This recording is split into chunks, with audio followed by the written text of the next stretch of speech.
You're getting uppity now, right? It's your responsibility to sit back and be happy that one city is making decisions for 300 million people, that you in your state really can't make any decisions except utterly trivial ones that we allow you to.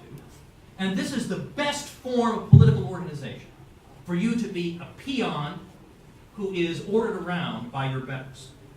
And if you dissent from that, well, you know what that makes you, right? It's that bad word again.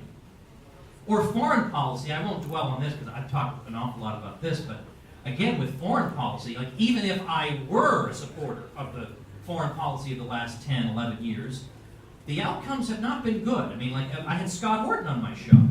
I'm sorry I keep mentioning the show, but I mean, it's the only thing I do every day that gets out to the public. I'm spending the rest of my time every day making homeschool videos for ronpaulhomeschool.com site. And it is sucking the life out of me. So the one thing I'm able to get to the public at this point, although, by the way, so I could enjoy my vacation, I finished completely not only my government course, which was 90 videos, but Western Civilization from ancient Israel to 1492 in 180 videos. I finished those just as we were getting on the plane. 270 videos. Anyway, I had Scott Horton on my show, and he said, look, if Muhammad himself came back to earth, he couldn't have done better for Islamic radicalism in terms of giving southern Iraq to Iran and all this. I mean, the results, if you look at Libya, everything John McCain touches, it's like he's trying to do this. And then he learns nothing from this. Learns absolutely, maybe we shouldn't just intervene reflexively. Maybe there's some more subtle approach. Never taken. But I should stick to the economy. This is Mass Fiscal after all. So when we're in a downturn like this, I mean, technically maybe there's some growth, but it's all growth in dead-end sectors, really. It's all growth in government sectors. It's growth in sectors like education and health and sectors like that where there's a lot of government funding there that probably won't be able to be there in the long run. But Bruce Bartlett, back when he used to be a good guy, Bruce Bartlett had this great column where he reproduced a chart of the recessions of the 20th century. The year that they began, the year they ended, and the year that a special stimulus spending program was passed. And the stimulus spending program to fix the recession without fail is always passed in the year it ends or the year after it ends, repeatedly. So even if the theoretical arguments why these programs are unnecessary are unpersuasive to you, that chart, like I got to find that thing. That chart is unbelievably telling. The thing fixes itself without doing this.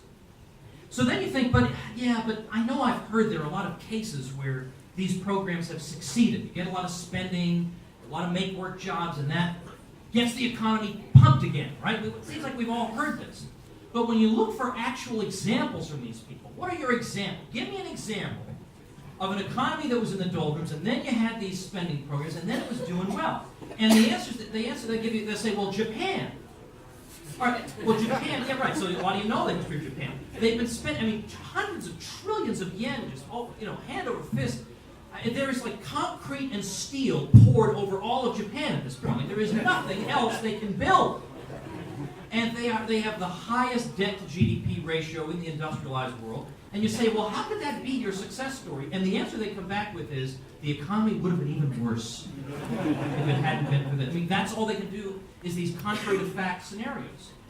Okay, but since I can't get in an alternate universe machine to test this theory, I'm going to go with the more plausible scenario that this didn't help. Or they'll point to the New Deal. They'll say, look, the New Deal gets spending programs, and then it turned around.